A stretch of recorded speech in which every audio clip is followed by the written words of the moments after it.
Habis itu di demo bilang turunkan Jokowi, penjarakan Jokowi, makjulkan Jokowi. Itu ngomong apa kentut, Pak? Dan banyak kan hayal, Pak. Terima kenyataan.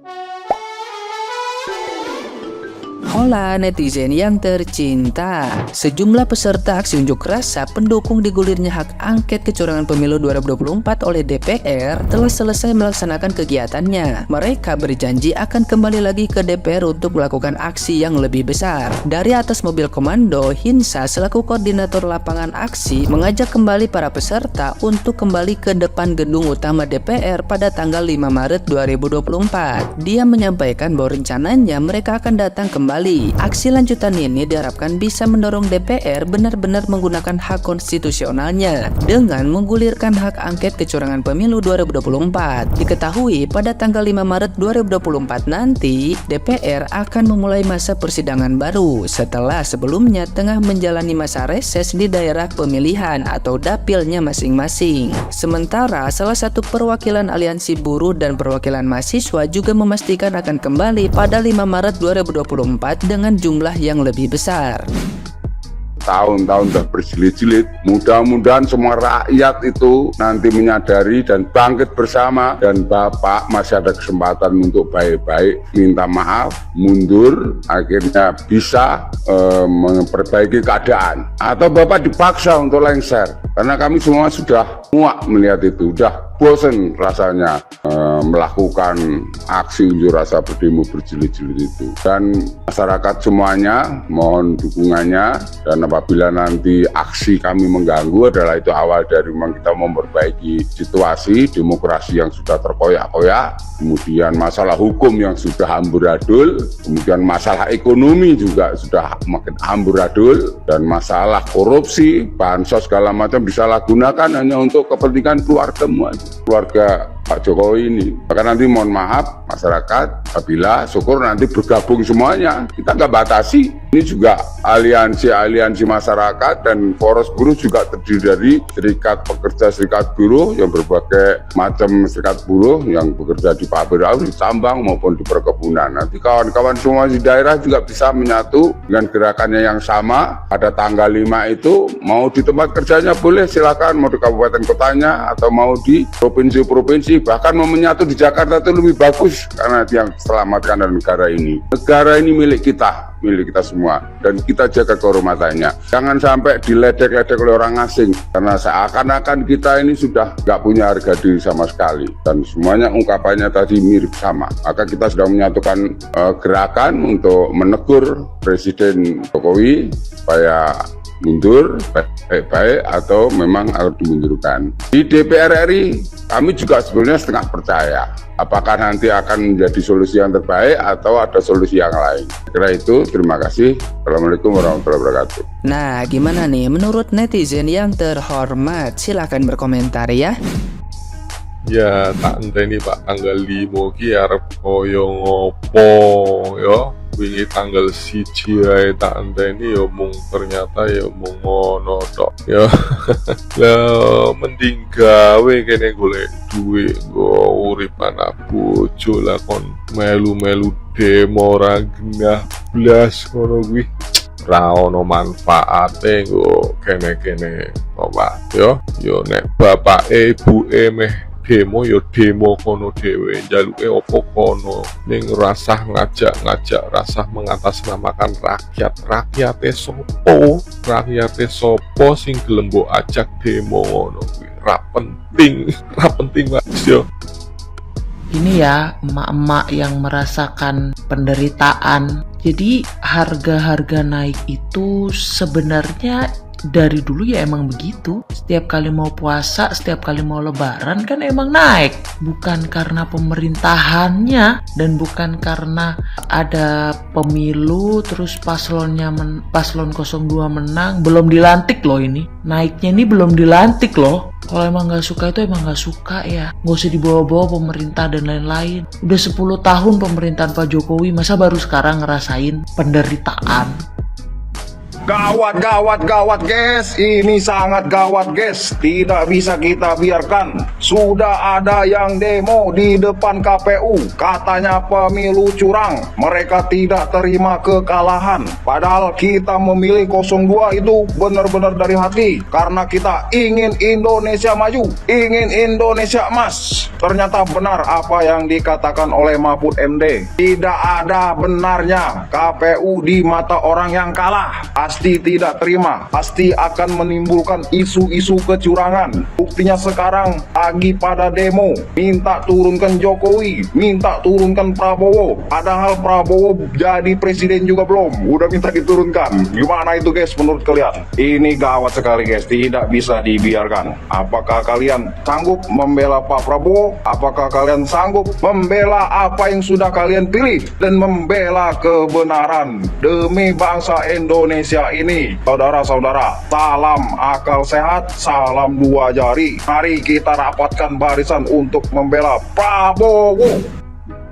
Makin lama makin gila pendukung Anies. Meminta KPU untuk memberi pernyataan bahwasanya Amin dan Anies menang di pemilu 2024. Habis itu di demo bilang turunkan Jokowi, penjarakan Jokowi, makjulkan Jokowi. Itu ngomong apa kentut Pak? Dan banyak kan ngayal Pak. Terima kenyataan, buka mata, buka telinga, buka hati. Dia bisa menerima kekalahan. Makin lama makin ke belakang makin menjijikkan. Ada aja tingkahnya, kayak akal Pak.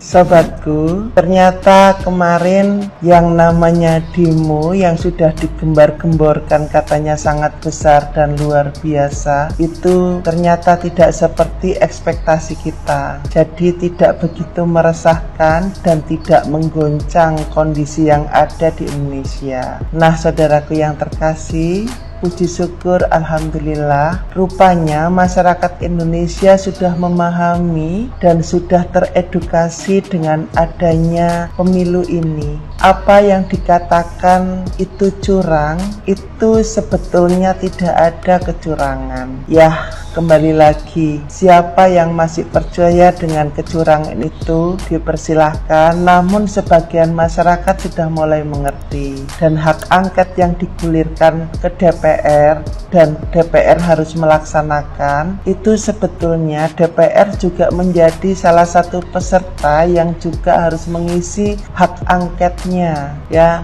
harus mengisi angketnya maksud saya. Bukan hanya KPU, Bawaslu, kemudian masyarakat yang lain seperti KPPS, ya, perangkat-perangkatnya, ya. Nah, termasuk aparat yang menjaga TPS, semuanya akan diberikan suatu pertanyaan yang terkait dengan kecurangan yang ada atau yang disinyalir ada dalam pemilu kali ini. Saudaraku yang terkasih, jadi kita sudah merasakan bahwa sebetulnya yang dikhawatirkan itu nggak ada, ya. Jadi mau bagaimanapun yang namanya KPU itu independen.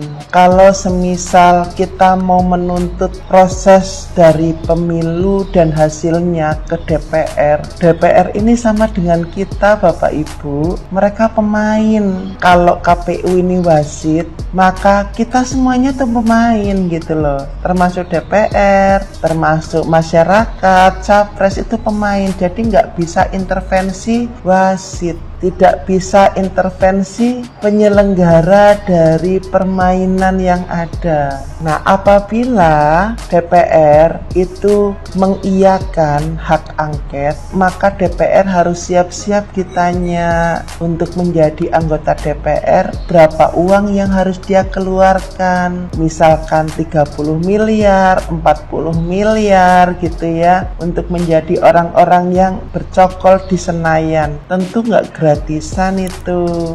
Nggak cuman karena suaranya banyak toh, dan untuk menjadi suaranya banyak, mereka pun juga keluar uang yang sangat besar. Walaupun saat ini ada beberapa orang yang mengatakan ini adalah pemilu paling brutal di Indonesia. Karena apa? Karena semua caleg, semua pemain itu saling menghambur-hamburkan uang dan jumlahnya itu banyak. Dan kemudian orang-orang yang terima uang tidak memilih mereka. Jadi walaupun mereka keluar uang 10 miliar, 20 miliar, maka hasilnya pun juga tidak akan mendongkrak jumlah mereka atau jumlah perolehan mereka menjadi sangat banyak, itu nggak ada. Makanya beberapa orang mengatakan ini pemilu yang sangat brutal, di mana orang-orang yang membayar suara dengan bayaran yang sangat besar itu mendapatkan hasil yang kecil, bahkan tumbang. Nah, ini kita nggak tahu ke depan bagaimana. Mungkin kita perbaiki sistemnya, tidak ada orang yang sogok menyogok lagi. Masyarakat yang disogok ya senang-senang saja ya, karena dapat uang. Perkara hati mau memilih siapa itu kan terserah hati yang mencoblos, yang ada di balik bilik.